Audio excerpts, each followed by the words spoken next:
कहा, मुस्लिम बिन अकील जब मदीने से निकल रहे थे तो आपके साथ और दो छोटे शहजादे भी थे ना जी। मुस्लिम बिन अकील के दो बेटे भी थे ना। दोनों बेटों का नाम क्या था? एक का नाम था मोहम्मद और दूसरे का नाम था इब्राहिम। एक का नाम था मोहम्मद, दूसरे का नाम इब्राहिम। जब इब्ने जियाद को पता चला कि मुस्लिम बिन अकील अकेले नहीं थे, इनके साथ इनका बेटा भी था, मुस्लिम बिन अकील ने कूफा में काजी थे जिसका नाम था काजी शुरै। मुस्लिम बिन अकील अपने दोनों शहजादों को काजी शुरै के घर में रख दिया था ताकि उनके घर में हिफाजत से कम बच्चे तो जिंदा रहे। इब्ने जियाद को जब पता चला कि मुस्लिम बिन अकील के दो बेटे भी हैं, अपने बच्चों से मोहब्बत करने वालियों तवज्जो के साथ सुनो कि खानदान रिसालत के बच्चों ने भी आपके दीन के लिए जान देकर आप तक दीन का पहुंचना आसान कर दिया था। अगर उस वक्त वो जान नहीं देते, जाने हम तक इस्लाम पहुंचता कि नहीं पहुंचता। अगर आज इस्लाम साफ सुथरा और वैसा ही इस्लाम जैसा नबी पर उतरा था वैसा ही इस्लाम अगर आज हम तक पहुंचा है तो ये उन्हीं कुर्बानियों का नतीजा है। उन कुर्बानियों को भूलिए नहीं, तवज्जो से सुनिए। इब्ने जियाद ने जब सुना कि मुस्लिम बिन अकील के दो बेटे भी हैं तो ऐलान कराया कि मुस्लिम बिन अकील के दोनों बेटों को जो पकड़ के लाएगा उनको इनाम दिया जाएगा। इधर मुस्लिम बिन अकील के बेटे जो काजी शुरै के घर छुपे थे, काजी शुरै को डर लगा कि इब्ने जियाद की तरफ से इनाम का ऐलान बच्चों पर है तो किसी तरह बच्चों को यहाँ से दूर किया जाए, यहाँ इस कूफा के शहर से दूर किया जाए। काजी शुरै अपने उन दोनों शहजादों के पास आते हैं, मुस्लिम बिन अकील के बेटों के पास आते हैं, रोते हुए उनके सरों पर हाथ फेरते हैं। जब रोते हुए हाथ फेरे दोनों शहजादे कहते हैं, ओ काजी साहब आप रो क्यों रहे हैं? क्या हमारे बाप इंतकाल कर गए? क्या हम यतीम हो गए? मुस्लिम बिन अकील के बेटों की बात सुनकर काजी शुरै से रोना रोका नहीं गया। रोते हुए कहा, बेटो सब्र करो, वाकई में तुम यतीम हो गए हो, तुम्हारे वालिद का इंतकाल हो गया है। इब्ने जियाद ने तुम्हारे वालिद को मार करके अब वो तुम्हें ढूंढ रहा है, किसी तरह तुम्हें आज रात को ही ये शहर छोड़ के जाना है। दोनों बेटे थे, दोनों बच्चे छोटे छोटे थे, एक दूसरे से गले मिलकर रोने लगे, बिलखने लगे। परदेश इलाका है, अपने घर का कोई नहीं है, माँ बाप भाई बहन चाचा ताया सब तो दूर है। एक बाप के साथ आए थे, उस बाप को भी बदबख्तों ने शहीद कर दिया। मुसाफिर की हालत है, परदेश की हालत है, यतीमी की जिंदगी है, रो रहे हैं। काजी शुरै ने कहा कि चिल्ला चिल्ला के मत रोइए, अगर आवाज बाहर गई इब्ने जियाद की फौज को पता चला तो वो तुम्हें पकड़ के ले जा लेंगे। काजी शुरै ने अपने बेटे असद को कहा कि किसी तरह इन दोनों शहजादों को ले जाओ, आज एक काफिला कूफा से मदीना जा रहा है, उसी काफिले के साथ कर देना ताकि ये सही सलामत मदीना पहुंच जाए, रसूलुल्लाह के घर का चिराग तो बच जाएगा। बेटा, काजी शुरै का बेटा जब दोनों शहजादों को लेकर वहां आए जहां से काफिला चलना था, काफिला इनके आने से पहले निकल चुका था। काफिला दूर से दिख रहा था, काफिले का झंडा दिख रहा था, काफिला चलने की धूल दिख रही थी। काजी शुरै के बेटे ने कहा, ए शहजादो वो काफिला दिख रहा है, दौड़ कर काफिला पकड़ लो, अगर काफिले को पकड़ लिया तो सही सलामत मदीने पहुंच जाओगे। दोनों शहजादे हैं, बचपना है, जो बचपने की हालत है, दोनों शहजादे एक दूसरे का हाथ पकड़ते हैं और हाथ पकड़ के छोटा भाई बड़े को हौसला देता है, बड़े छोटे को हौसला देता है, कहता भाई दौड़ो, अगर काफिला मिल गया तो सही, नहीं मिला तो इस अनजान बेवफा इलाके में न जाने हमारे साथ कौन क्या बर्ताव करेगा। ए मेरे भाई चलो, ये वो इलाका है जिस इलाके में हमारे बाप को शहीद किया गया, हमें इस इलाके में नहीं रहना है, हमें ये इलाका छोड़कर जाना है। दोनों भाई एक दूसरे को पकड़ते हैं, आगे बढ़ते हैं, लेकिन भाई थे, बच्चे थे, कदम छोटी छोटी थी, ज्यादा दौड़ नहीं सकते थे।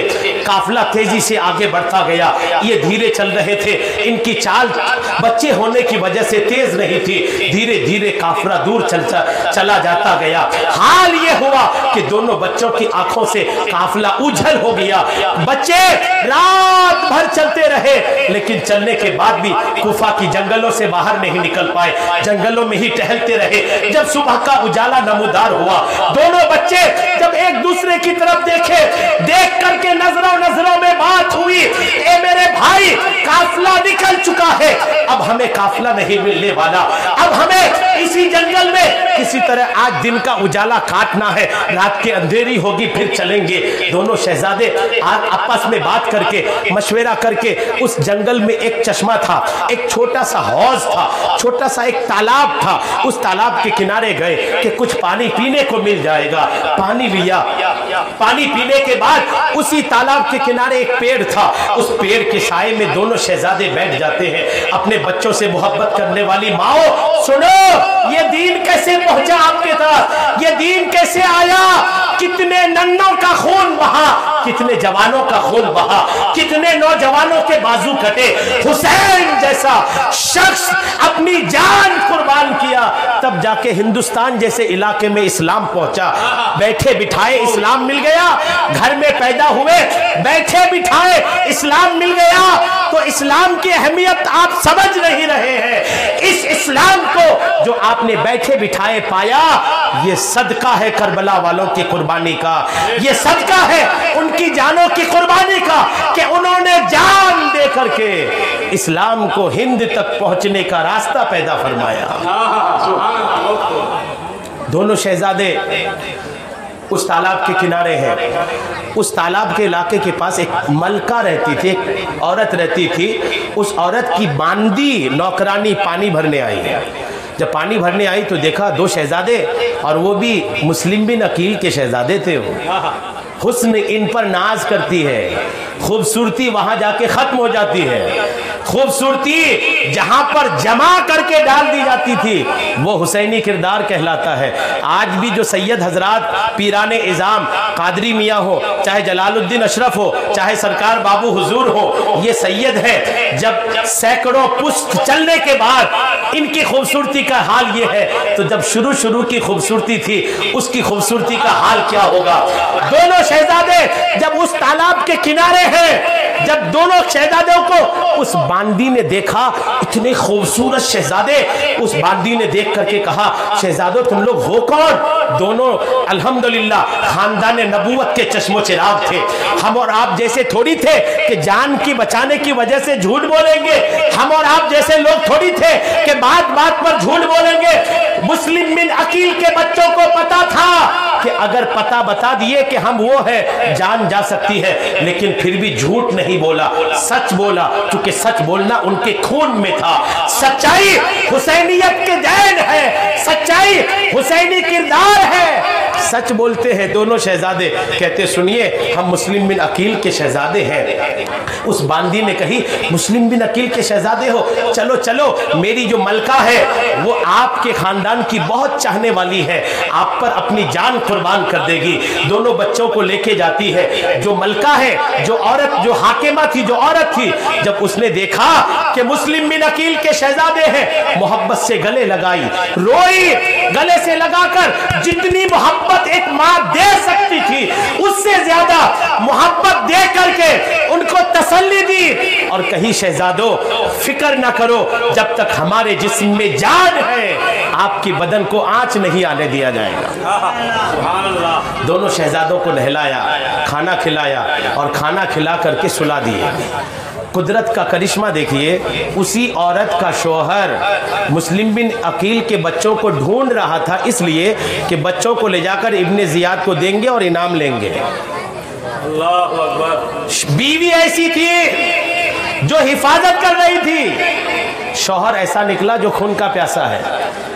अब इन्होंने बच्चों को जल्दी से खाना खिला के सुला दी कि शौहर आएगा तो ये पकड़ लेगा। शौहर के आने से पहले खाना खिला के सुला दी, कमरा बंद कर दी और कहने लगी सुनो, अंदर ही रहना, सोए रहना, चिल्लाना नहीं, रोना नहीं, बिलखना नहीं जब तक मैं नहीं आऊँ। बच्चे को सुला दिए। अब ये तो रात भर पैदल चले हुए बच्चे थे, पिछली रात तो रात भर दौड़े थे ना, रात भर के दौड़े हुए बच्चे थे।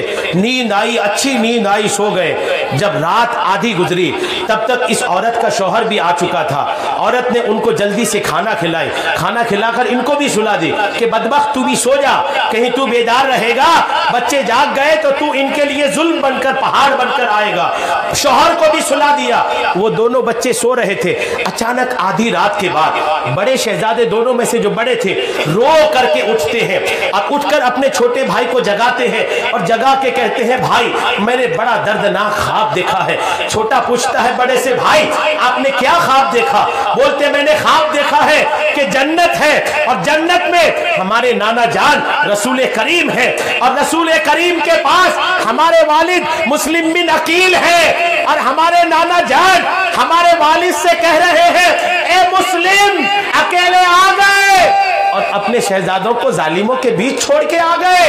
और जब मेरे नाना जान ने हमारे वालिद से ऐसा कहा तो हमारे वालिद ने कहा, ए मेरे रसूल, बहुत जल्द वो दोनों शहजादे भी आपके कदमों में हाजिर होने वाले हैं, वो भी जल्दी आने वाले हैं। दोनों शहजादे कहे कि भाई इस ख्वाब की सीधी सीधी ताबीर यह है कि हमारी मौत भी करीब है, हमें भी शहीद किया जाएगा, चूंकि जब तक हम शहीद होंगे नहीं तब तक रसूलुल्लाह के पास हाजिरी होने का मौका कैसे मिलेगा। दोनों शहजादे एक दूसरे का गला पकड़ के रोने लगे। जब रोए, आवाज बुलंद हुई तो उस औरत के शौहर की नींद खुली। जैसे नींद खुली तो देखा हमारे घर में तो बच्चे नहीं, तो बच्चे नहीं तो आवाज कहां से? जल्दी से उठा और उठ करके जैसे जा रहा था वो औरत भी उठ गई, कहने लगी छोड़ो छोड़ो, पड़ोस का बच्चा है। उसको बहकाने की कोशिश की, उनका ज़हन बांटने की कोशिश की, लेकिन वो बदबख्त सुना नहीं। बोला नहीं, आवाज घर के अंदर से आ रही है। चुनांचे जिस कमरे में बच्चे सो रहे थे उस कमरे में गए, जाके दरवाजा खोला तो देखा अंधेरा था, देखा बच्चे हैं, टटोला तो देखा वाकई में बच्चे हैं। अंधेरे में ही पूछा, ए बच्चों तुम किनके बेटे हो? ये वो बच्चे थे जो किसी हालत में झूठ बोलना जानते नहीं थे। कहने लगे, ओ पूछने वाले सुनो, हम मुस्लिम बिन अकील के दोनों शहजादे हैं। कहने लगा, जिसको मैं ढूंढ रहा था मेरे घर में हो, चलो तुम दोनों को लेके चलते हैं। बाहर निकाले, तलवार निकाली। उस औरत ने जो उस बदबख्त की बीवी थी वो सामने आ गई, कहने लगी, ए बदबख्त सुनो, इन शहजादों को शहीद करने से पहले तुझे अपनी बीवी को मारना पड़ेगा। जब तक तुम अपनी बीवी को मार नहीं लेते उन शहजादों की तरफ बढ़ नहीं सकते। माल का लालची वो बदबख्त अपनी बीवी को भी मारता है और उन दोनों शहजादों के पास हथियार लेके पहुंचता है। दोनों शहजादों के पास जब तलवार लेके ये पहुंचा, बड़े शहजादे कहते हैं, उससे पहले मुझे मारो, मैं छोटे को मरता नहीं देख पाऊंगा। छोटा बोलता है, पहले मुझे मारो, मैं बड़े को मरता देख नहीं पाऊंगा। क्या मोहब्बत थी, मरने से डर नहीं लग रहा है। आखिर मरने से डर लगे तो लगे कैसे?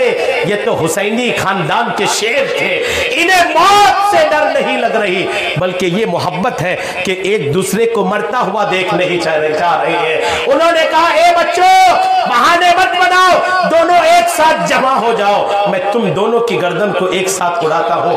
अल्लाह का कहर नाजिल हो उस हाथ पर, अल्लाह का गजब नाजिल हो उस तलवार पर, अल्लाह का गजब नाजिल हो उस बदबख्त नाहंजार मकातिल पर जिसने उस नन्हे नन्हे गर्दन पर तलवार चलाई।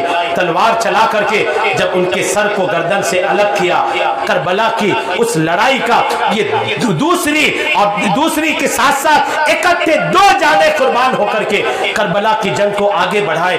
दोनों शहजादे उसकी तलवार के वार से शहीद हो गए। इन्ना लिल्लाहि व इन्ना इलैहि राजिऊन।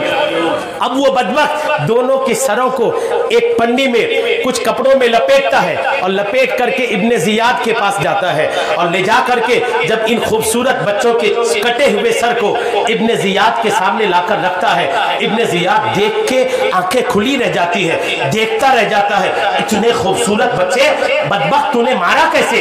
किसके बच्चे हैं ये? कहने लगा, ए इब्ने जियाद, ये वही बच्चे हैं जिनके मारने के लिए तुमने इनाम का ऐलान कर रखा है, ये मुस्लिम बिन अकील के बच्चे हैं। इब्ने जियाद ने जब ये सुना तो कहने लगा, ओ बदबख्त, मैंने यजीद को वादा दे रखा है, मैंने यजीद को कह रखा है कि दोनों बच्चे मेरे पास कैद हैं, तुमने इसको मार दिया, मैं तो कैद रखा हूं, ये कहा है यजीद को तुमने मार दिया। अगर यजीद जिंदा मांग लिया तो मैं क्या दूंगा?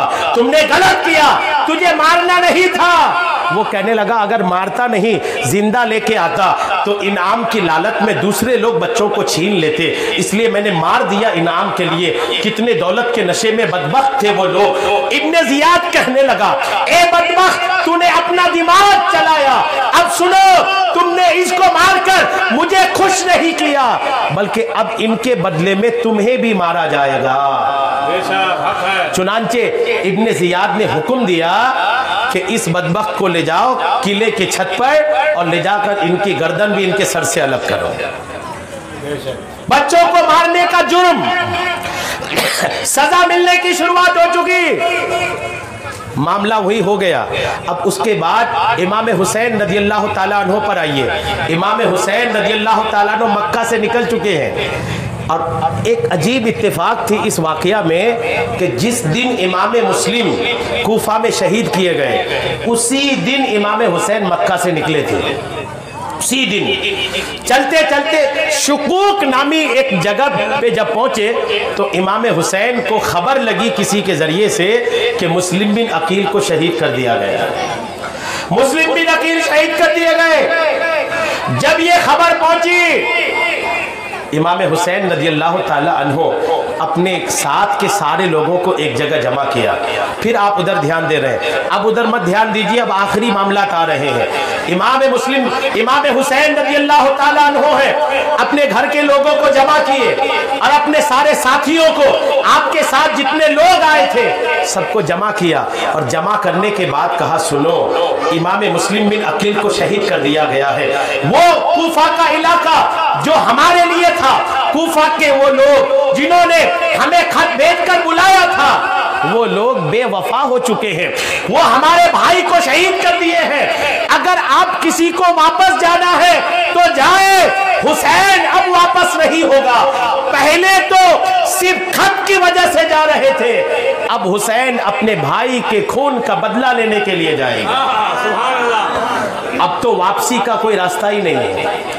पहले तो सिर्फ खत था, अब भाई के खून का बदला भी है। इमाम हुसैन लोगों को कहते, जिसको जाना है चले जाओ। जब लोगों को कहा जाना है चले जाओ, तो आपके भतीजे आए, आपके भाई आए, आपके दोस्तों अहबाब आए, कहने लगे इमाम हुसैन से कि ए हुसैन, कि आप क्या चाहते हैं कि हम आपको इस हालत में छोड़ के चले जाएं? ए हुसैन, हमारा दिल ये गवारा नहीं कर रहा है कि आपके बाद हमें जीना नसीब हो। जब तक आप हैं हमें दुनिया अच्छी लग रही है, आपके बाद हम जिए हमें ये गवारा ही नहीं है।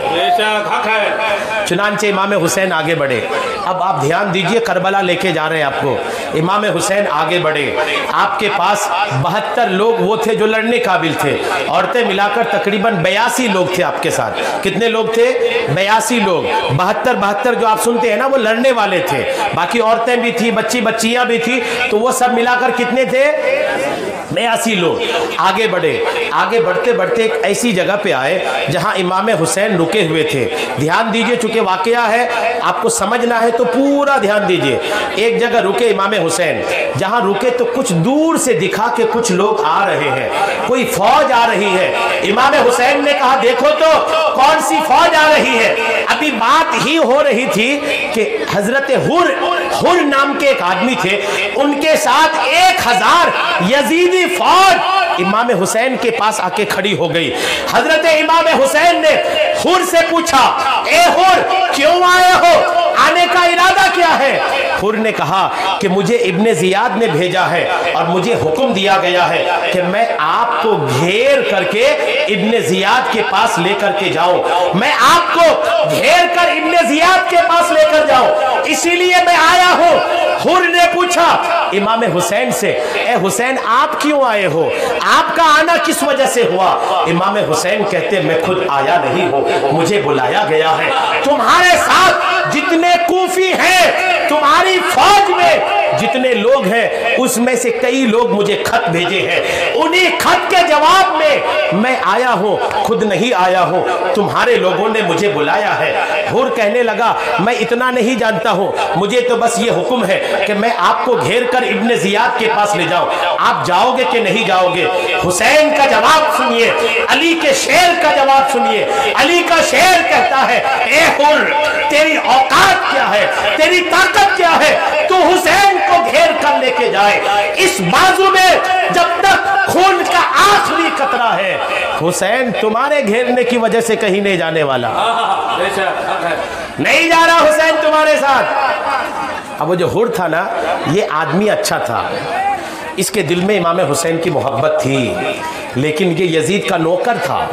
मोहब्बत हुसैन की थी और तनख्वाह यजीद का ले रहा था, तो दोनों उसको एक कंप्रोमाइज करना हो रहा था। उसने इमाम हुसैन से अकेले में बैठ के कहा, हुजूर आपको तो पता है मैं यजीद का नौकर हूँ, यजीद का सिपे सालार हूँ, मैं आपका सपोर्ट खुल के नहीं कर सकता, छुप के जरूर कर सकता हूँ, चूंकि दिल में आपकी मोहब्बत है। मैं आपके खिलाफ तलवार भी नहीं उठा सकता, आपकी शान में गुस्ताखी भी नहीं कर सकता। हुजूर ऐसा कीजिए ना, दिन भर आप मेरे साथ रहिए, रात को आप औरतों के पास जाने के बहाने से मुझसे दूर जाइएगा, मैं अपनी फौज को सुला दूंगा और आप रात के अंधेरे में यहां से कहीं चले जाइएगा, हम आपका पीछा नहीं करेंगे। आप चले जाइएगा, हम पीछा नहीं करेंगे। इमाम हुसैन ने कहा ठीक है, ऐसा कर लेते हैं। दिन भर गुजरा। मैं आपको अर्ज करूं, अब ध्यान दीजिए, जब उस दिन भर में जोहर की नमाज का वक्त हुआ, असर की नमाज, मगरिब की नमाज, इशा की नमाज, जब जब नमाज का वक्त होता था, इमाम हुसैन के पास मुअज्जिन भी थे। इमाम हुसैन मुअज्जिन को कहते थे अजान पुकारो, कुर्बान जाओ मुअज्जिनों पर, मुअज्जिनों की इज्जत करना सीखो। क़यामत के दिन सबसे पहले जन्नत में मस्जिदों के इमाम और मस्जिदों के मुअज्जिन जाएंगे, वो लोग जो बिला मुआवजा मस्जिदों में आजान देते हैं। अल्लाह तबारक व तआला बिला हिसाब व किताब उन्हें जन्नत में दाखिला अता फरमाएगा। सुनिए, इमाम हुसैन ने मुअज्जिन को कहा, मुअज्जिन आजान पुकारो, जोहर का वक्त है। मुअज्जिन ने आजान पुकारा। इमाम हुसैन ने हुर से कहा कि हुर, तुम यजीद की तरफ से आए हो, तुम्हारे पास जो यजीदी फौज है उसको लेके नमाज तुम पढ़ाओ, मैं हुसैनियों के लेके नमाज मैं पढ़ाता हूं। जब ये बात इमाम हुसैन ने कहा तो हुर ने कहा, सुनिए हुजूर, भले हम आपके खिलाफ आए हैं, लेकिन जिस जगह आप हैं वहां आपके रहते हम किसी और के पीछे नमाज पढ़े, ये हमसे हो नहीं सकता। नमाज आप पढ़ाइए, भले हम यजीद के नौकर हैं, लेकिन आपके पीछे नमाज पढ़ना हम अपने लिए सआदत तसव्वुर करेंगे। कैसी दुश्मनी थी ये जी, पीछे नमाज भी पढ़ रहे हैं और खून के प्यासे भी हैं। इस लड़ाई को समझने की जरूरत है। ये लड़ाई कुफ्र, शिर्क, ईमान और कुफ्र की लड़ाई नहीं थी, इस्लाम और शिर्क की लड़ाई नहीं थी। ये लड़ाई बस ये थी कि एक तरफ गुस्ताखे अहले बैत थे और एक तरफ मुहिब्बाने अहले बैत थे। हुर ने कहा दिन भर रहिए और रात को आप छुप के चले जाइएगा।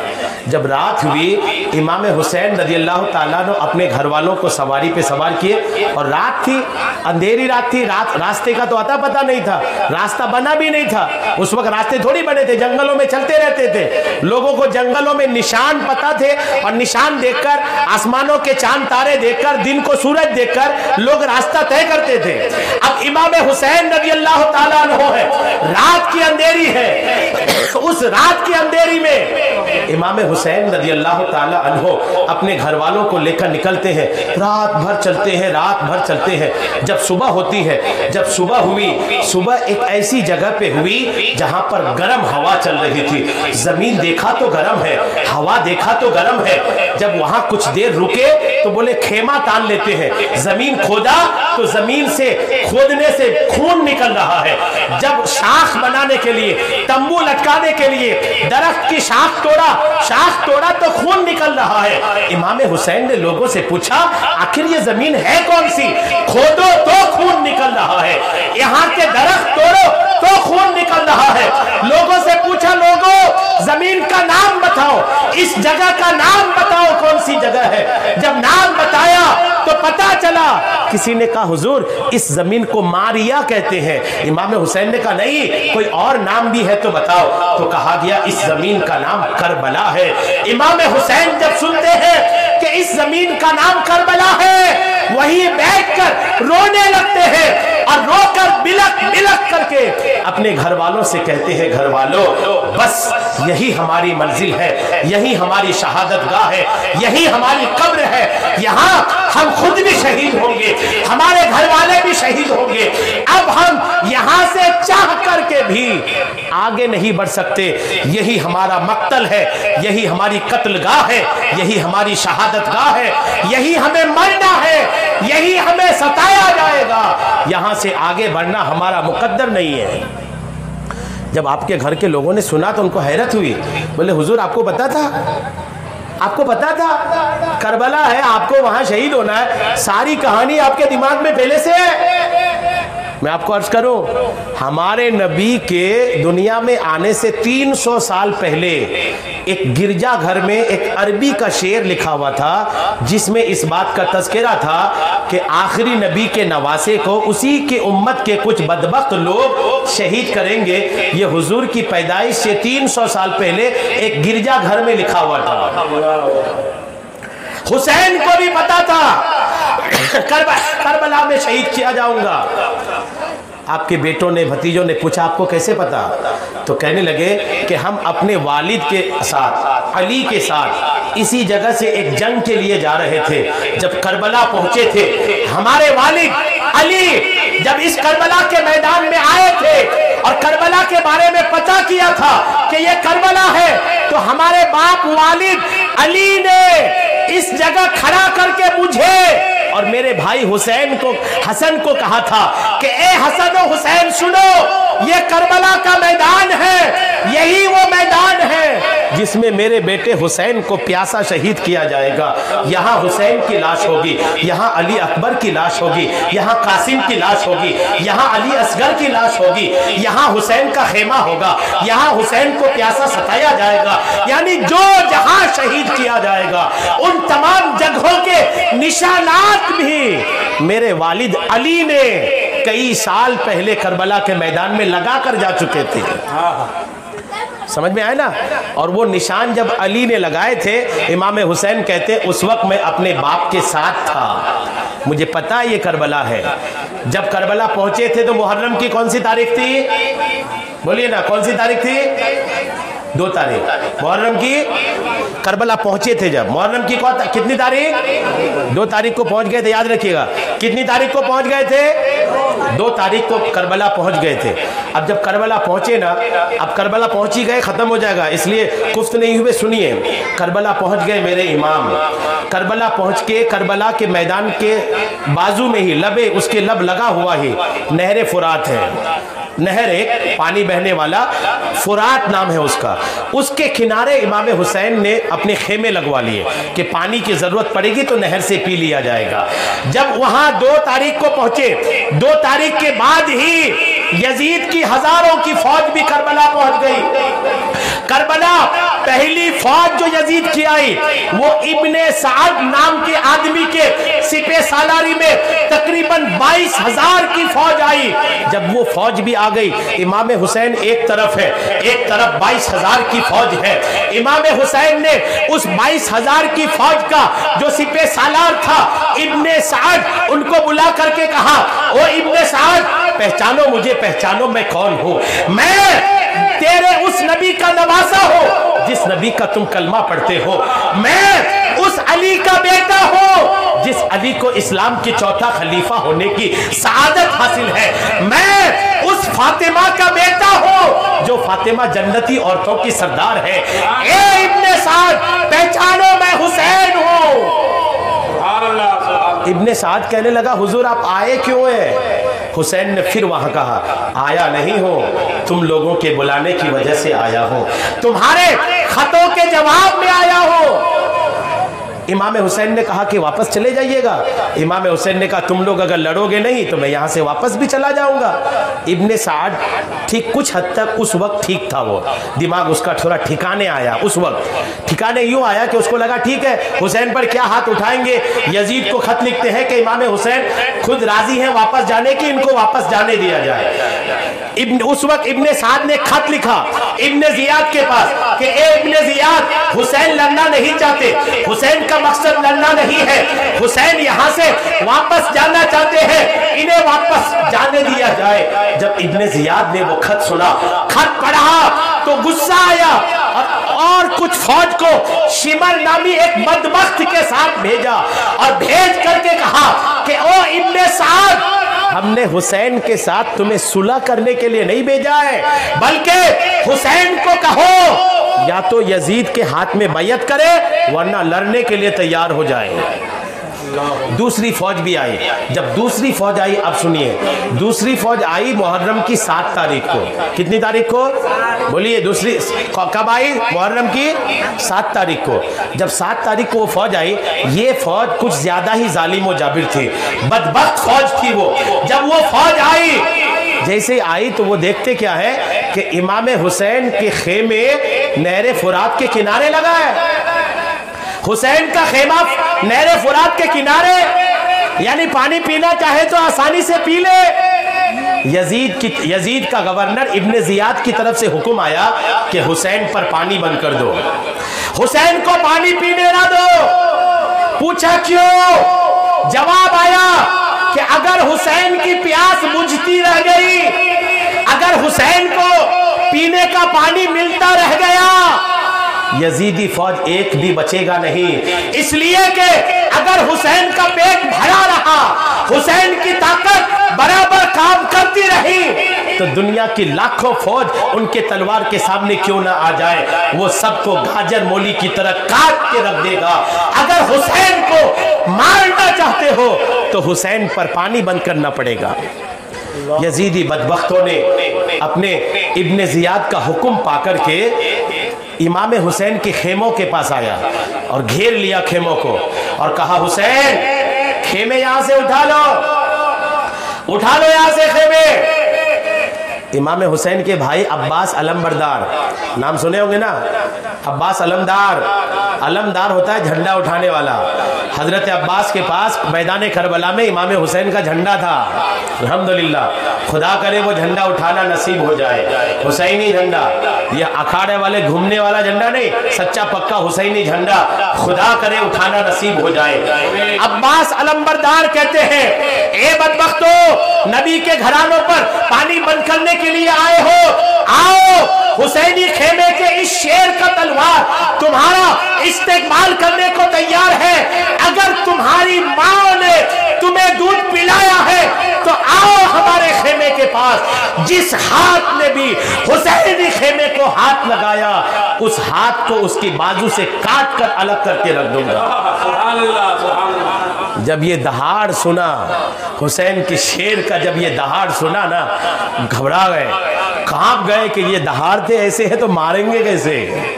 जब ये मारने पे आए तो कैसे मारेंगे। थोड़ी देर के तो घबरा गए, फिर और लश्कर बुलाए। जब और लश्कर बुलाए तो बात आगे बढ़ी।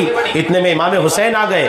इमाम हुसैन के अंदर जहां जलाल था तो वहां जमाल भी बहुत था। जहां आप बहुत गजबनाक थे तो बहुत नरम दिल भी थे। जब इमाम हुसैन आए, पूछा अब्बास क्या हो गया है। कहने लगे, देखो भाई, ये हमारे खेमे उठाने आया है, इनकी इतनी हिम्मत। तो इमाम हुसैन ने कहा, भाई क्या ऐसे बदबख्तों का मुंह लग रहे हो, यहाँ खेमा उठाकर दूर लगा लेते हैं, हम दूर भी सलामत है, यहाँ भी सलामत है।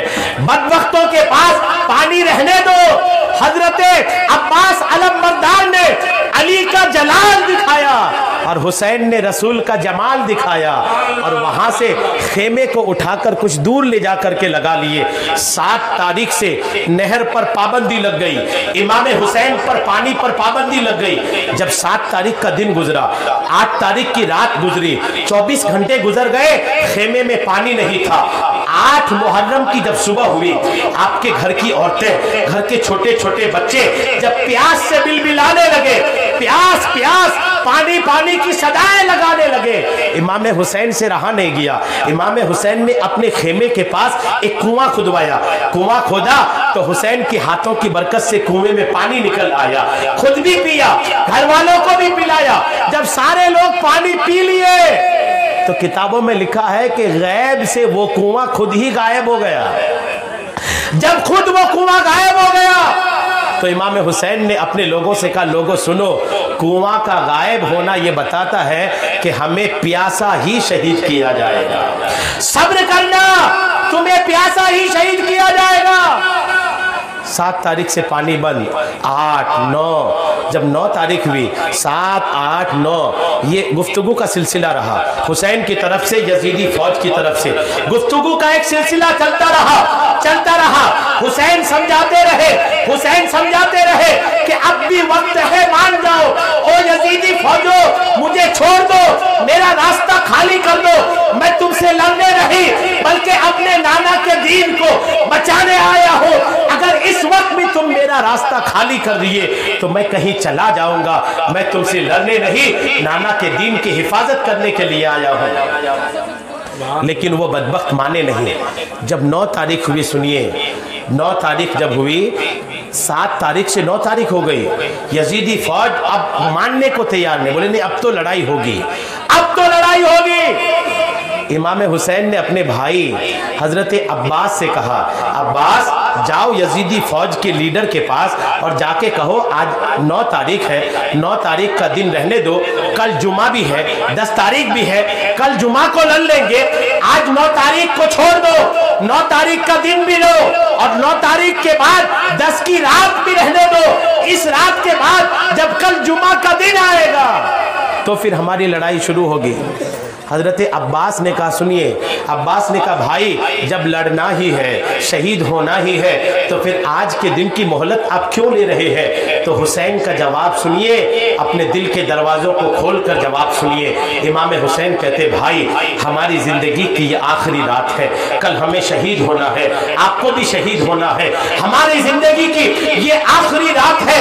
आज की रात के बाद हमें जिंदगी में कोई ऐसी रात नहीं मिलेगी जिस रात को हम खुदा की इबादत कर सके, कुरान की तिलावत कर सके, सजदे कर सके, नमाज पढ़ सके, नफल पढ़ सके, इशा पढ़ सके, सजदे कर सके, रुकू कर सके। ए मेरे भाई, आज की रात के बाद हमारी जिंदगी में कोई ऐसी रात नहीं आएगी जिस रात हम खुदा की इबादत के मजे ले पाए। ए मेरे भाई, आज की रात की मोहलत मैं सिर्फ और सिर्फ इसलिए ले रहा हूं कि आज पूरी रात हम सोएंगे नहीं बल्कि रात भर जाग करके खुदा की इबादत करेंगे।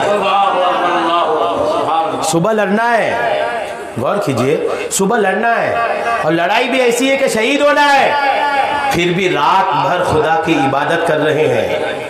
हम लोग क्या करते हैं? हुसैनी है, पिंडाल सजा लिए मरहबा, माइक बुला लिए मरहबा, मुझे भी इतनी दूर से बुला लिए मरहबा, इतनी पब्लिक बुला लिए मरहबा, अच्छी चीज है। लेकिन इससे ज्यादा कहीं जरूरी चीज है ये कि हुसैन ने उन संगीन माहौल में भी रात की नमाज नहीं छोड़ी और ईशा की नमाज तो ईशा की, उसके बाद की नफल नमाजें भी नहीं छोड़ी।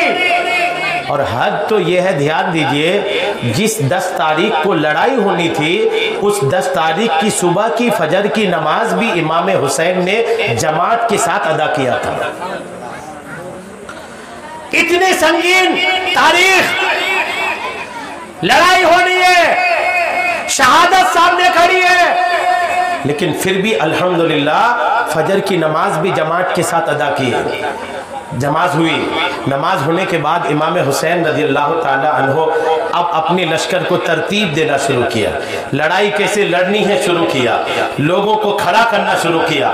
उधर यजीदी तैयारी कर रहे हैं, इधर हुसैन तैयारी कर रहे हैं, और इस तैयारी में जब लड़ाई का माहौल कुछ गर्म होना शुरू हुआ, लड़ाई का कुछ माहौल जब उरूज पे चलना शुरू हुआ, तो हाल यह हुआ कि सबसे पहले जब लड़ाई एकदम शुरू होने वाली थी, इमाम हुसैन है, रसूलुल्लाह का इमामा सर पे सजाते हैं, अपने बाप की तलवार जुल्फिकार को अपने हाथ में लेते हैं, अपने वालिद के घोड़े को उस पे सवार होते हैं, अपने नाना के जुब्बे को अपने बदन पे चढ़ाते हैं और यजीदी फौज के पास आके कहते हैं, ओ यजीदी फौज सुनो, जरा इस इमामे को देखो, ये तुम्हारे नबी का इमामा मेरे सर पे है, जरा इस तलवार को देखो, ये वो तलवार है जिसको अली लेके लड़ा करते थे।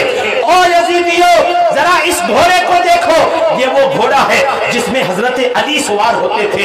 ए यजीदियों, जरा मेरे जुब्बे को देखो, ये वो जुब्बा है जिसको तुम्हारे नबी पहना करते थे।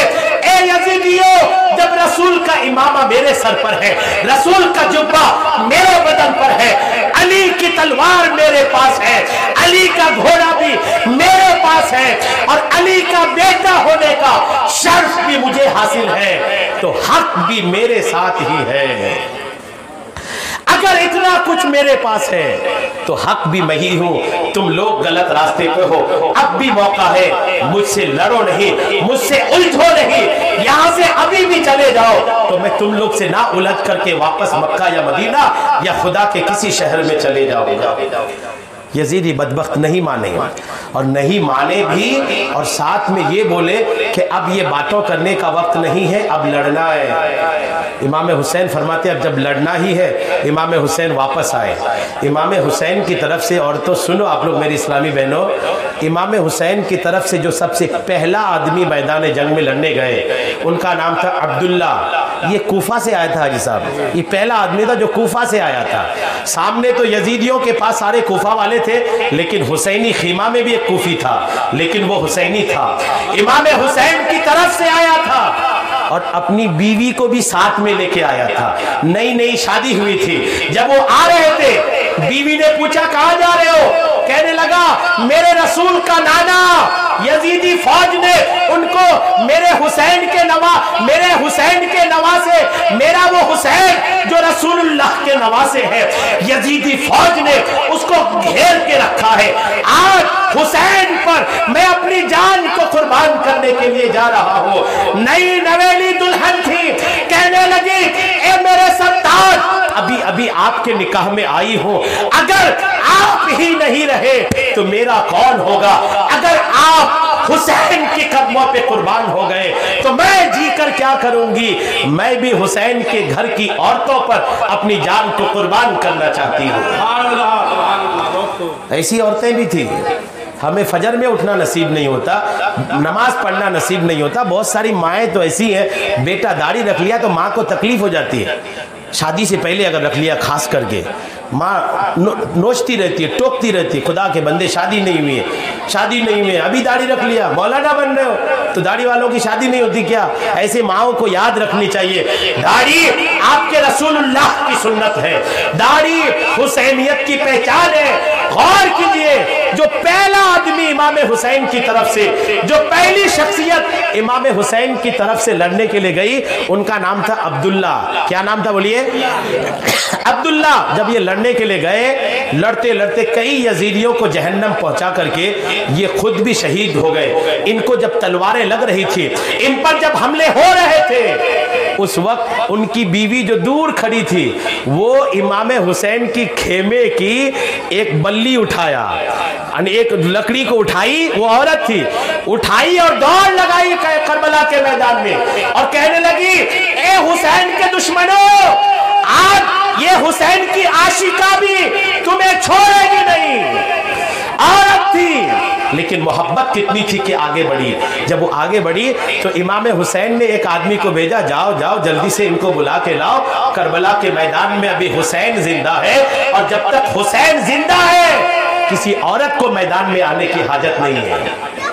किसी तरह उनको लेकर आए, एक के बाद दो, दूसरे के बाद तीसरा, यूं चलते चलते चलते शहीद होते होते होते हाल ये आया, मंजर यहाँ तक पहुँच आया कि इमाम हुसैन के जितने दोस्तों अहबाब थे, जितने साथी थे, जितने चाहने वाले थे, वो सब के सब एक एक करके शहीद हो गए। जब आखिरी में उनके सारे सब शहीद हो गए, अब सिर्फ खानदान के लोग बचे, बेटा बचा, भतीजे बचे और भाई बचा। जब इस तरह के लोग बचे तो हजरत अब्बास अलम बरदार, जिन्होंने झंडा उठा के रखा था, उन्होंने कहा इमाम हुसैन से, ए हुसैन, घर के लोग प्यास से बिलख रहे हैं, प्यास की शिद्दत ने उनके गले को सुखा दिया है, हुसैन इजाजत दो ताकि इन यजीदी फौज की सफों को चीरते हुए मैं नहरे फुरात से पानी के कुछ कतरात लेकर के आऊं। इमाम हुसैन ने कहा भाई ये जाने तो नहीं देंगे, लेकिन तुम जाना चाहते हो तो जाओ। अब्बास अलम बरदार है, हाथ पे तलवार लेते हैं, लहराते हुए आगे बढ़ते हैं और आगे बढ़ते हैं, लश्कर उन्हें रोकती है, यजीदी फौज रोकती है, लेकिन इमाम हुसैन है, इमाम हुसैन का भाई अब्बास है, हुसैन का खून उनके रगों में भी दौड़ रहा था। जब उन्होंने तलवार चलाई, गाजर मूली की तरह यजीदियों को काटता हुआ नहरे फुरात पे पहुंचे, अपने पानी के बर्तन को भरा और भर करके जब वापस आ रहे थे, फिर लोगों ने घेर लिया और घेर करके फिर हमला किया। जब देखा कि अब्बास को मारा नहीं जा रहा है तो एक बदबख्त ने पानी के बर्तन पे तीर मारा। वो बर्तन मशकीजा था जो चमड़े का बना होता है। जब तीर लगी मशकीजा सुराख हो गया, पूरा पानी उसका गिर गया।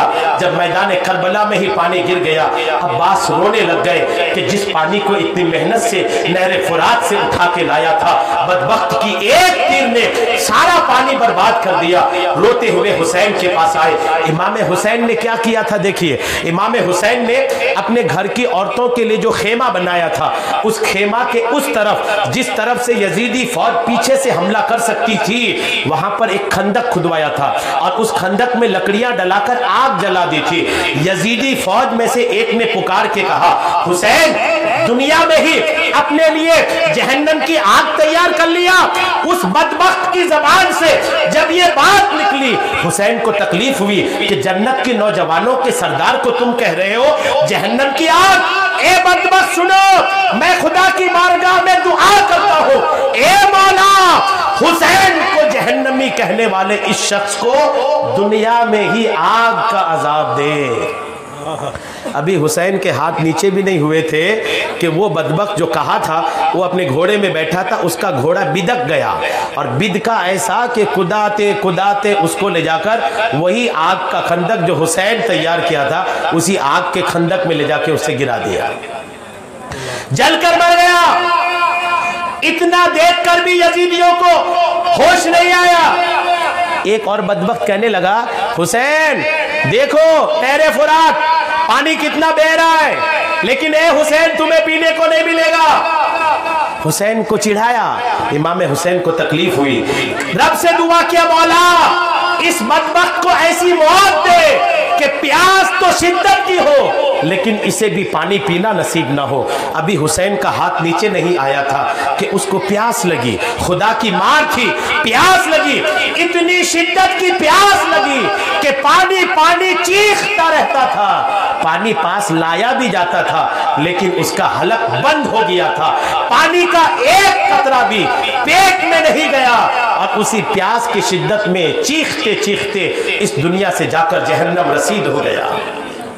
दो वाकया ऐसे देखा, फिर भी यजीदी समझे नहीं। अब सिर्फ आखिरी लोग बचे हैं। हजरत अब्बास अलमबरदार कहते हैं, ए भाई अब मुझे इजाजत दो, मैं जाता हूँ।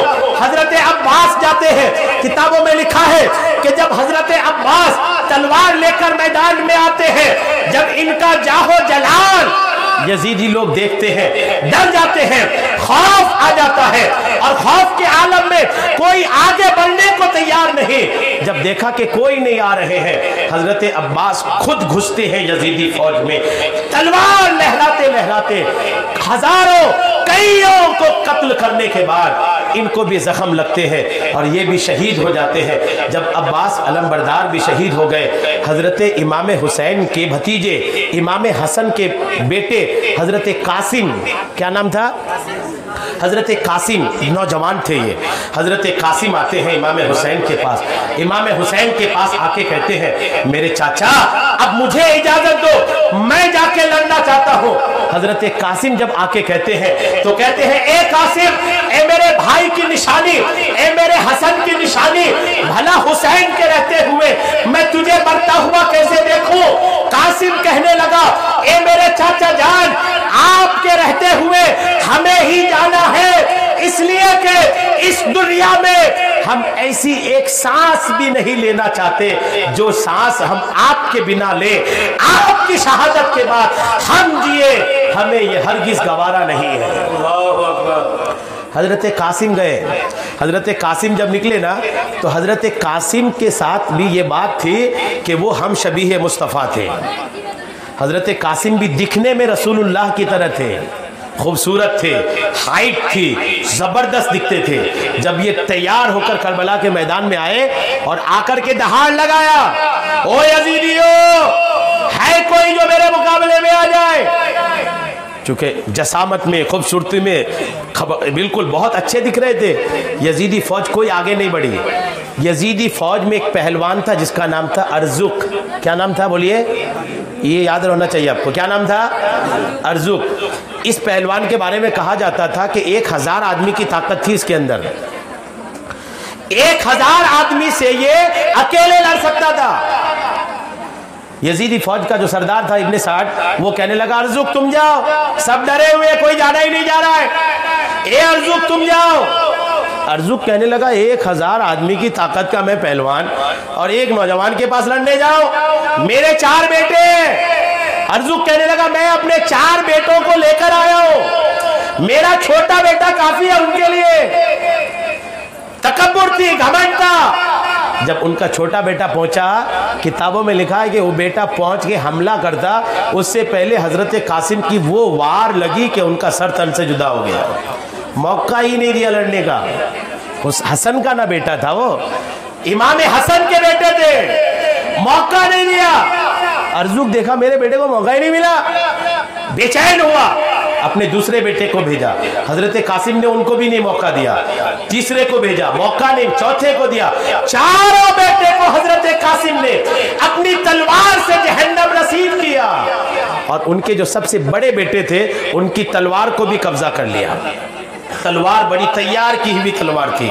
जब चारों बेटों को मारा ना, तो अर्जुक पहलवान देखकर वहां जल बुन गया, मेरे चारों बेटों को मार दिया, और खुद पागलों की तरह अपने घोड़े में बैठकर निकला। जब आया हजरत कासिम की तरफ, तो हजरत कासिम ने वही तलवार निकाली जो उनके बेटे का कब्जा किया हुआ था। तलवार निकाली, अर्जुक कहने लगा ये तलवार तुम्हारे पास कहां से आई?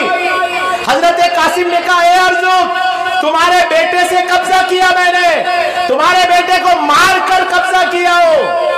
कहने लगा ये तलवार जिसको मैंने हजारों दिरहम खर्च करके तेज किया है, हजारों दिरहम खर्च करके जिसको जहर आलूद किया है, अभी ये तुम्हारे पास है। अभी ये बात ही चल रही थी, इमाम हुसैन के घराने वाले लड़ना भी जानते हैं और लड़ाई के हुनर भी जानते हैं। कैसा हुनर जानते हैं देखिए, सामने इतना बड़ा पहलवान था जिसको 1000 आदमी की ताकत थी, यहाँ लड़ने से बेहतर अकल इस्तेमाल करना है। इमाम हुसैन के उस शहजादे ने इमाम हसन के बेटे ने कहा ए अर्जुक, तुम्हारा नाम तो बहुत बड़ा है, बड़ा नाम सुना है तुम्हारा, लेकिन तुम तो इतने बेअकल निकले, इतने बेध्यान के निकले कि जिस घोड़े पे बैठे घोड़े का जीन तुमने टाइट नहीं किया, घोड़े का जीन तुम्हारा ढीला है, वो देखो तुम्हारा पैर फिसलने वाला है और पैर फिसला तो गिर जाओगे।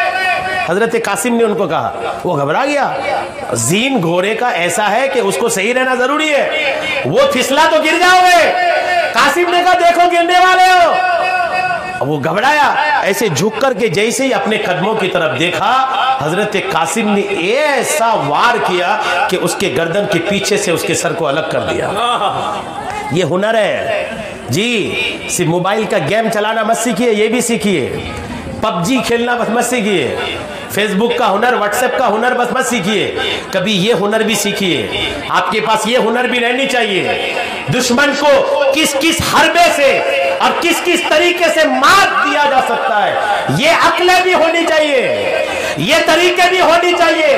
ये एक जंग का अंदाज है, एक लड़ाई का तरीका है कि लड़ोगे तो लड़ना महंगा पड़ सकता है, क्यों ना इसको उलझाओ। उलझाया और ऐसी वार किया कि उनके सर को गर्दन से अलग कर दिया। और जैसे ही अर्जुक आया था ना, इमाम हुसैन जब उधर से देखे कि इतना बड़ा पहलवान मेरे नौजवान भतीजे की तरफ आ रहा है, वो सर सज्जे में जाकर हाथों को उठाकर दुआ किया, मौला कासिम की लाज रख लेना। और जैसे ही अर्जुक का सर उसके गर्दन से अलग किया, हुसैनी खेमे से नारे तकबीर की आवाज जब बुलंद हुई, इमाम हुसैन सर उठाए, अल्लाह की तारीफ बयान किया, मौला तेरा शुक्र है कि तूने मेरे कासिम की लाज रख ली। अर्जुक पहलवान मारा गया। अब जब अर्जुक जैसा पहलवान मारा गया तो यजीदी फौज समझ गए कि जब अर्जुक को ये मार सकते हैं तो अकेले अकेले जाओगे तो कोई नहीं बचोगे। इब्ने साद ने हुक्म दिया अकेले कोई ना जाओ, अब इकट्ठे इन पर तीरों से हमला करो, इकट्ठे इन पर हमला करो। इकट्ठे इन पर हमला करना शुरू किया। हर तरफ से जब तीरों की बरसात हुई, सैकड़ों तीर बदन पे लगे। जब अपने घोड़े से नीचे गिर रहे थे, हुसैनी खेमा की तरफ देखकर आवाज लगाया, ए मेरे चाचा आओ, अपने भतीजे को अपने गोद में उठाओ।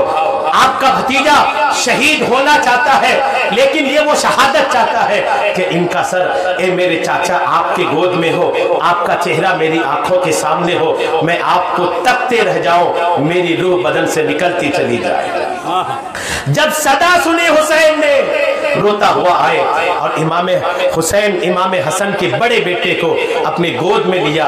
जैसे ही देखा कि किसी ने मुझे उठाया, हजरत कासिम आंख खोलते हैं, आंख खोल के देखते हैं कि मेरा सर हुसैन के जानों पर है। फौरन चेहरे से मुस्कुराहट आई और मुस्कुराते मुस्कुराते इस दुनिया से रुखसत फरमा गए। इन्ना लिल्लाहि व इन्ना इलैहि राजिऊन। लाशें ही लाशें हैं। घर लाश को इधर लाए, इधर लाने के बाद अब अली के 3 बेटे, हजरत इमाम हुसैन के 3 शहजादे मैदान जंग में आए थे। हजरत हुसैन के कितने बेटे आए थे? 3। और तीनों बेटों, मैं बात अर्ज कर दूं यहां पर आपको, अगर मोहब्बत होती है ना तो मोहब्बत नाम रखवाना भी सिखाती है। कैसा? हजरत इमाम हुसैन के 3 बेटे थे और तीनों बेटों का नाम अली था। जी, तीनों का नाम अली। क्यों?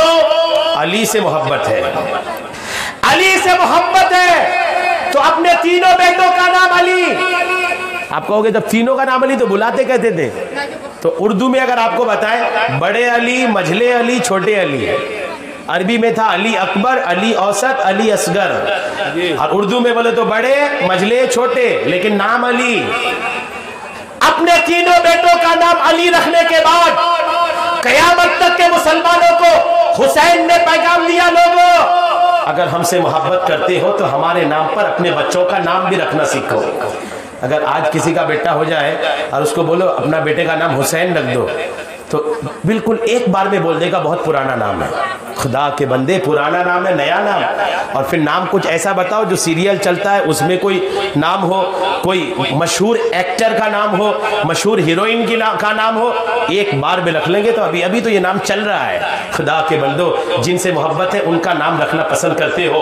अगर हीरो हीरोइन, एक्टर एक्ट्रेस से मोहब्बत है तो आपको यही मोहब्बत मुबारक हो। अगर मोहब्बत ऐसी जो कयामत में काम आए, हुसैन की मोहब्बत है, अली की मोहब्बत है, मोहम्मद की मोहब्बत है। रसूलुल्लाह फरमाते हैं कि घर का वो दस्तरखान, घर का वो आदमी, वो खानदान जिस खानदान में मोहम्मद नाम का कोई आदमी हो, फरिश्ते उस घर की जियारत को आते हैं। जब कयामत का दिन होगा, अल्लाह फरमाएगा मोहम्मद जन्नत में जाओ, अल्लाह अपने महबूब को कहेगा।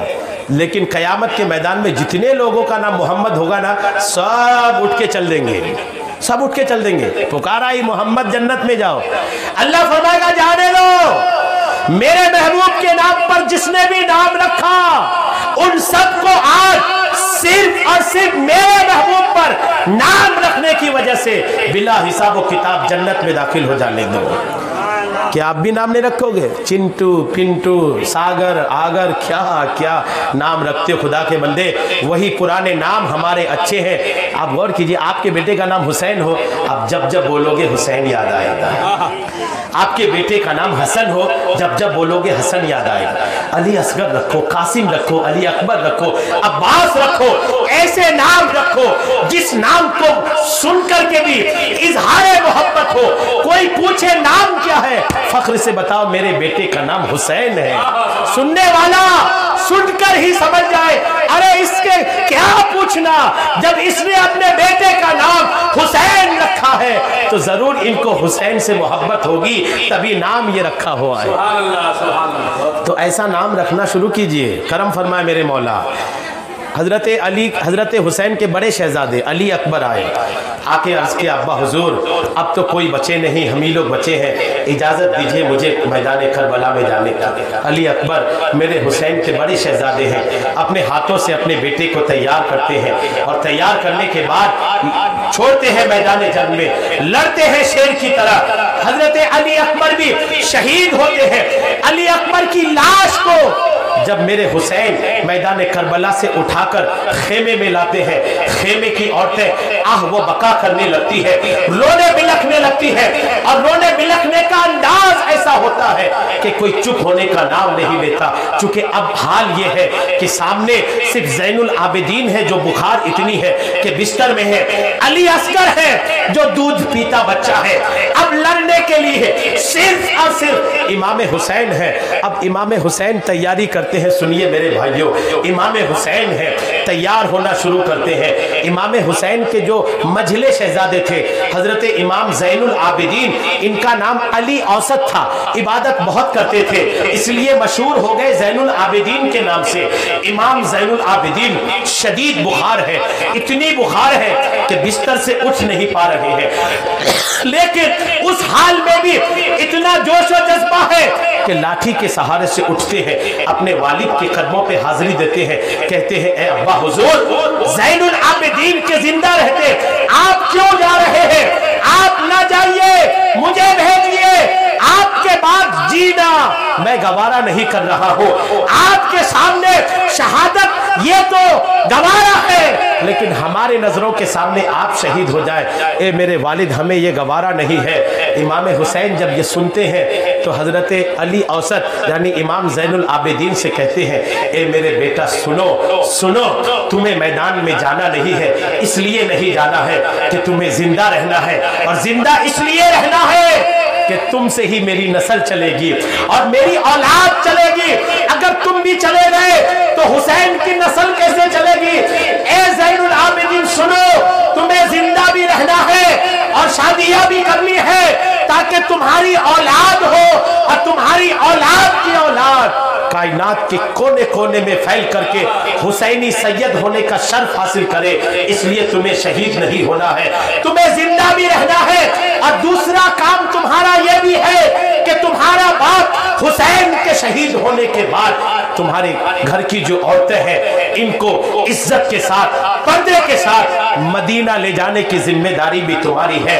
अगर तुम भी शहीद हो गए तो हमारी घर की औरतों का रखवाला कौन होगा, इनका मुहाफिज कौन होगा, इनका देखभाल कौन करेगा? तुम्हें नहीं मरना, तुम्हें हिफाजत के साथ, सलामती के साथ वापस मदीने पहुंचना है। इमाम हुसैन निकलते हैं, तैयार होकर जब इमाम हुसैन निकले, सुनिए आखिरी बातें। जब इमाम हुसैन आए करबला के मैदान में, फिर इमाम हुसैन ने यजीदियों को याद दिलाई, यजीदियों अब भी वक्त है, अब भी टाइम है, मुझे देखो कौन हूँ मैं, हुसैन हूँ मैं, मेरे सर पे रसूलुल्लाह का इमामा है, मेरे हाथ में अली की तलवार है, मेरे बदन में रसूलुल्लाह का जुब्बा है, मैं सवार जिस घोड़े पे हूँ दुलदुल सवार अली का घोड़ा है। इतनी सारी तबर्रुका जब मेरे पास है और तुम खुद जानते हो कि मैं रसूलुल्लाह का नवासा हूँ, अब भी समझ जाओ तो मेरी तरफ से माफी होगी। यजीदियों की तरफ से आवाज आई, ओ हुसैन अब वक्त नहीं बचा, हमें लड़ाई के अलावा कुछ नहीं चाहिए। इमाम हुसैन ने जब देखा, अब आपको मैं एक बात अर्ज करूं, इमाम हुसैन बार बार ये क्यों कह रहे थे कि मुझे पहचानो? बार बार ये इसलिए कह रहे थे कि कयामत के दिन खुदा की बारगाह में इनके पास कोई बहाना ना रहे।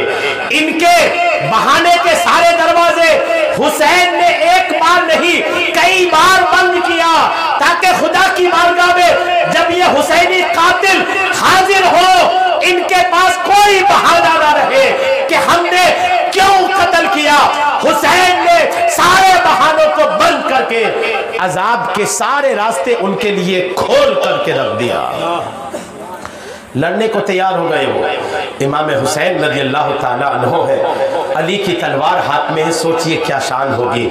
इमाम हुसैन के बारे में कहा जाता है कि ये जिस तरफ तलवार लेके निकलते थे यजीदी फौज बकरियों की तरह भागती थी कि तलवार की जद में आ गए तो गर्दन कट जाएगी। कभी इधर भगा रहे थे, कभी इधर भगा रहे थे। बकरियों का रेवड़ हो, सैकड़ों की तादाद में बकरी हो, आप बकरियों के बीच दौड़ लगाइएगा तो बकरियां भागेगी ना। किताबों में लिखा है यजीदी फौज ऐसी भाग रही थी सैकड़ों की तादाद में। जब इमाम हुसैन ने इनके ये हाल किए, हाल ये हुआ कि तितर बितर हो गए यजीदी फौज, और थोड़ी देर के लिए नहर फुरात भी खाली हो गया। इमाम हुसैन रज़ी अल्लाह ताला अन्हो नहर फुरात के किनारे जाते हैं, और जाकर के जब करीब जाते हैं तो यजीदी फौज की तरफ से कोई आवाज देके कहता है हुसैन को पानी पीने ना दो, अगर ये पानी पी लिया तो फिर कोई यजीदी ना बचेगा, खबरदार कुछ कुछ तो करो कि हुसैन पानी ना पी पाए। किसी यजीदी बदबख्त ने चिल्ला करके कहा, हुसैन पानी पी रहे हो, उधर तुम्हारे खेमे को यजीदी लूट रहे हैं। यजीदी तुम्हारे बहनों, तुम्हारी बेटियों के खेमे पे लूट मार शुरू कर दी है। इमाम हुसैन ने जब सुना, पानी का चुल्लू वहीं फेंका, जल्दी से वापस जब अपने खेमे में आया तो क्या देखता है कि खेमे में कुछ ऐसा है नहीं, बल्कि यजीदियों ने हुसैन को पानी नहीं पीने देने के लिए ये चाल चली थी। इमाम हुसैन जब खेमे में दोबारा पहुंच गए, खेमे के लोगों को दिलासा दिया, तसल्ली दी, बहन ज़ैनब को तसल्ली दिया, बीबी शहरबानू को तसल्ली दी, बेटी हजरत सकीना को तसल्ली दिया, सारे लोगों को तसल्ली दिया और सब्र का हुक्म दिया। सुनिए, उस वक्त इमाम हुसैन ने कहा, ए मेरी बहन, मर जाओ तो सीना पीट के रोना नहीं। अपनी बेटी को कहा, बेटी अगर मर जाओ तो कपड़े फाड़ के रोना नहीं, बालें बिखेर के रोना नहीं। हाँ, बाप हो, भाई हो, शहीद हो जाऊंगा, रोना तो आएगा, सिर्फ आंखों से आंसू बहाना, सीना नहीं पीटना, चेहरा नहीं पीटना, बाल नहीं खोलना, अपनी इज्जत, अपनी हया, सब कुछ बरकरार रखते हुए हुसैन का गम मनाना। ये हमें पैगाम देता है कि हालात कितने मुश्किल क्यों ना हो जाए, शरीयत पर कायम रहनी चाहिए। हालात कितने मुखालिफ क्यों ना हो जाए, शरीयत पर कायम रहना चाहिए। हुसैनी पैगाम है ये। इमाम हुसैन रज़ियल्लाहु ताला अन्हो है, मैदान करबला में जब दूसरी मर्तबा आते हैं, फिर यजीदी फौज को गाजर मूली की तरह काटते हैं। इब्ने साद जो यजीदियों का सरदार था, कहने लगा कि इनसे ऐसे नहीं लड़ा जा सकता, जिनके हाथ में जो है दूर से ही इनको मारो, पत्थर है पत्थर मारो, सूली है सूली फेंको, नेजा है नेजा फेंको, तलवार है तलवार फेंको, करीब जाओगे तो हुसैन की तलवार तुम्हें मार देगी, अगर इनको मारना है तो दूर से हमला करो। किताबों में लिखा है यजीदी फौज दूर से इन पर हमला की। ये इमाम हुसैन के बदन पर 72 जख्म लगे। 72 जख्मों के साथ 3 दिन का प्यासा मेरा हुसैन जब करबला की मैदान में अपने घोड़े से नीचे तशरीफ लाते हैं, जैसे ही घोड़े से नीचे तशरीफ लाए, शिमर नाम का एक लईन आदमी इमाम हुसैन के सीने पे आके बैठ जाता है। और आपको अर्ज करूं, वो वक्त कौन सा था? जुमा की नमाज का वक्त था, जुमा का दिन था, जुमा की नमाज का वक्त था। 61 सन हिजरी थी, 56 साल 5 महीने 5 दिन की उम्र इमाम हुसैन की थी। इमाम हुसैन है, शिमर लईन को कहते हैं, ए शिमर मेरे सीने पे बैठा, शर्म नहीं आती? जरा बताओ तो सही आज दिन कौन सा है? कहने लगे आज जुमा का दिन है।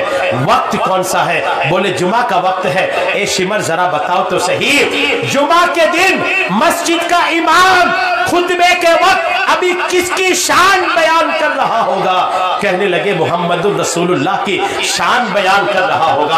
हुसैन ने कहा, ए बदबख्त, अभी दुनिया भर की मस्जिदों में जिस हुसैन के नाना की शान बयान हो रही है, तुम उस हुसैन के पीठ में, उसके सीने पे खड़ा हो, शर्म नहीं आती? ए बेशरम, जरा उठ जाओ, मुझे 2 रकत नमाज पढ़ लेने दो, और जब 2 रकत नमाज के आखिरी सजदे में मैं रहूंगा, उस आखिरी सजदे के वक्त मेरा सर तुम तन से जुदा कर देना। शिमर लईन मान गया।